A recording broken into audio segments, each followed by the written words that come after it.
North American auto industry. The big three are navigating a new era as they deal with the impact of President Trump's tariffs. Now, General Motors and Stellantis are already feeling the impacts, and now we're waiting to hear from Ford. GM says its second quarter profits fell by $1 billion. Stellantis says it lost $2.7 billion in the first half of the year, partially due to tariffs. You got to see what's happening. They all want to come back to Michigan and build cars again. You know why? Because of our tax and tariff policy.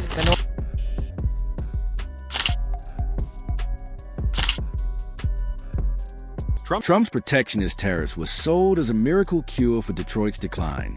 Instead of reviving the Motor City, they are pushing the entire American auto industry to the edge of collapse. A 25% blanket tariff imposed in the name of America First is projected to pile an additional $18 billion in costs onto U.S. automakers in 2025 alone.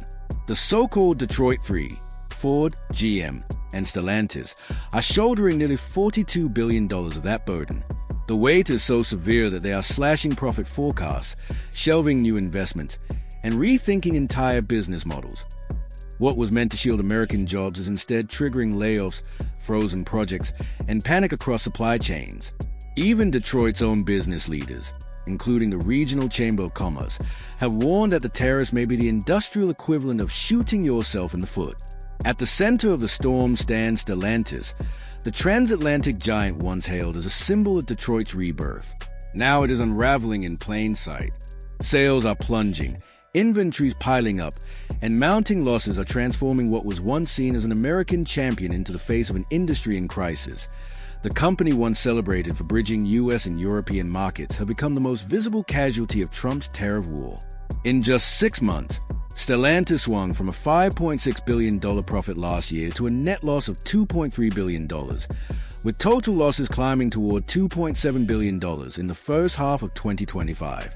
Tariffs alone have already drained $300 million from its balance sheet, and the damage shows no sign of easing. North American sales collapsed 25% in the second quarter, forcing Stellantis to shut down plants in Mexico and Canada. That decision ricocheted straight across the border, leaving nearly 900 American workers without jobs. Even Stellantis leadership is preparing for the worst. CFO Doug Osterman has warned that the total financial hit for 2025 could reach as high as $1.5 billion, a projection that has turned investor anxiety into outright panic. What was supposed to be Detroit's comeback story has instead devolved into a global cautionary tale about the cost of protectionism, but Stellantis is only the most visible casualty. Beneath the headlines, tariffs are tearing apart the very fabric of North America's once seamless supply chain. For decades, automakers operated integrated networks of factories spread across the U.S., Mexico, and Canada, with parts and vehicles crossing borders dozens of times before final assembly. That system is now splintering into chaos. Imported steel and aluminum face tariffs as high as 50%, with nearly 80% of those costs falling directly on automakers. Vehicles assembled in Mexico and Canada are hit with layered duties that can push effective tax rates to nearly half the value of the car itself, erasing the very cost advantages that once justified cross-border production. The fallout has been particularly harsh in Canada, where the auto industry employs 125,000 workers directly and supports nearly 500,000 more through suppliers, logistics, and related industries. The strain has been so severe that Prime Minister Mark Carney was forced to delay new electric vehicle regulations, an extraordinary concession that shows just how much pressure Ottawa is under. Even Stellantis Chairman John Elkann has sounded the alarm. He warns that 4 million vehicles imported into the U.S. each year still bypass domestic sourcing requirements, a loophole that could collapse under the weight of tariffs and further destabilize an already fragile system. The consequences are no longer confined to corporate balance sheets. They are spilling onto factory floors and into working-class towns. When Stellantis shuttered plants in Mexico and Canada, the shockwaves immediately rattled American facilities tied to those operations. 5 U.S. production sites were thrown into disarray, leaving hundreds of workers without paychecks. For industrial communities already fragile from years of decline, the closures have meant shuttered diners, stalled mortgages, and local economies slipping deeper into paralysis. Stellantis, which builds nearly 39% of its North American vehicles outside U.S. borders, has been hit hardest, but the pain doesn't end there. GM has been forced into emergency overdrive, ramping up truck production in Indiana just to keep pace, while Ford now faces an added $4,900 in tariffs on every vehicle assembled domestically. The cost ultimately lands on American families, who are paying thousands more for cars and trucks that once represented affordable mobility. Even luxury automakers have not been spared. Ferrari and other European brands have already raised sticker prices by 10%, signaling that no corner of the global auto market is insulated from Washington's protectionist push. What began as a nationalist crusade is now redrawing the economic map of entire towns, forcing both workers and consumers to pay the price for a promise that was never delivered. The evidence is impossible to ignore. Far from reviving Detroit, tariffs are accelerating its decline. They are crippling supply chains, inflating costs, and hollowing out communities that were already struggling. Automakers are not just reeling from higher expenses, they are questioning the very viability of their North American operations. Investors are panicked, governments are scrambling, and workers are paying the price for policies that were supposed to protect them. The central question is no longer whether the tariffs will work, but how long the auto industry can endure them.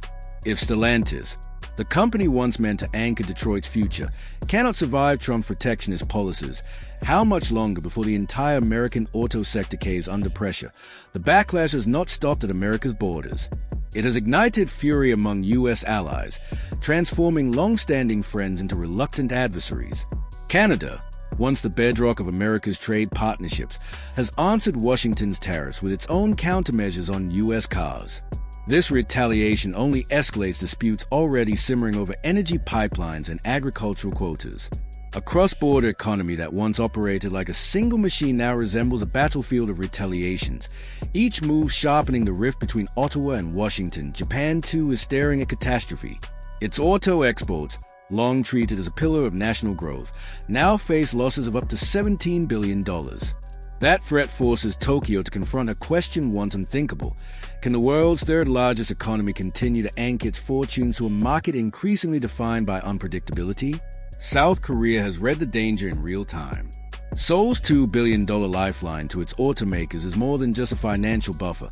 It is a political declaration that 340,000 jobs cannot be gambled away on Washington's tariff experiment. Europe, meanwhile, stands on the edge of its own cliff. The specter of a 30% tariff on EU-made vehicles hangs over the continent like a guillotine, delayed but not diffused. From Berlin to Paris, industry associations warn that Washington's policies amount to betrayal, an attack from a very ally that once guaranteed their access to global markets. The outrage is not merely economic but existential. If the U.S. is willing to undercut its allies this aggressively, what does that say about the future of transatlantic cooperation? What began as a domestic gamble has spiraled into a geopolitical rupture. Nations that once locked arms with Washington to defend shared prosperity are now drawing up contingency plans. They are seeking alternative markets and forging new trade alignments that deliberately exclude the United States.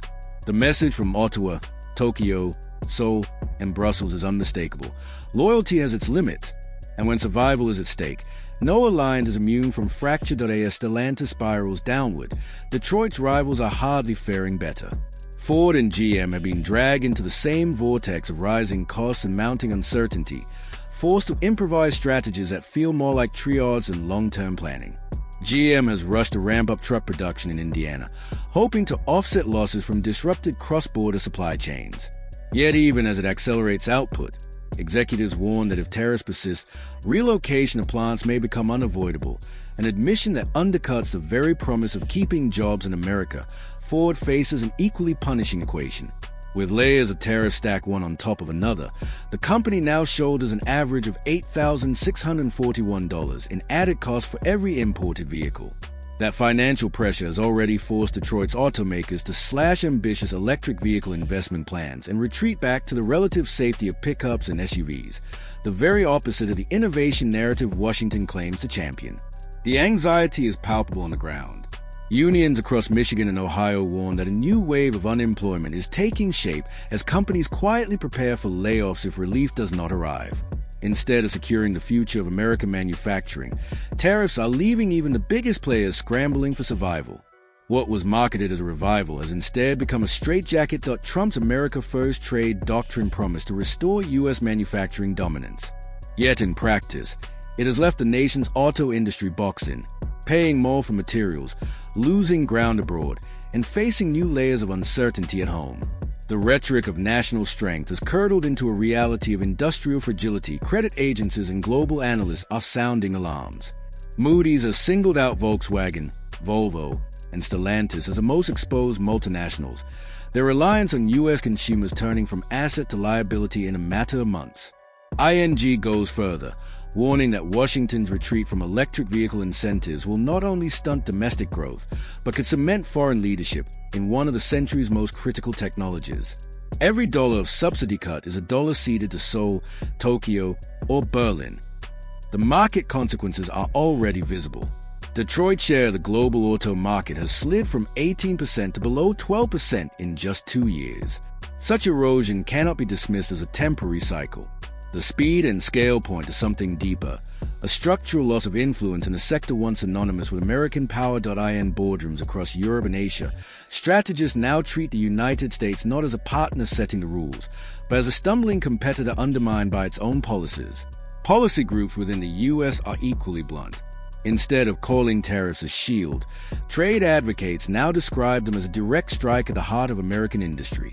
The tariffs may protect a handful of jobs in the short term, but they also push innovation offshore, encourage allies to diversify away from U.S. supply chains, and fracture the credibility of Washington's economic leadership.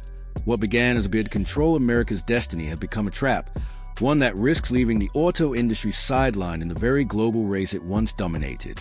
A domestic protectionist gamble has spiraled into a global crisis. Instead of fueling a renaissance, Trump's tariff war has set the stage for an American auto recession. The dominoes keep falling outward. Canada, Europe, Japan, and South Korea, longtime U.S. allies, are now redirecting their trade and industrial strategies toward alternative partners. And while Washington scrambles to contain the fallout, Beijing barely flinches. With Chinese cars and parts already locked out by 100% tariffs, the country stands on the sidelines, watching competitors bleed while its own markets shift towards self-reliance. The dream of a reborn Detroit is evaporating. In its place rises a darker reality, an America surrendering market share not to rivals on the battlefield, but to rivals in the boardroom and on the factory floor. The final question remains chilling. If even Detroit, the heart of American industry, cannot survive under the weight of protectionism, what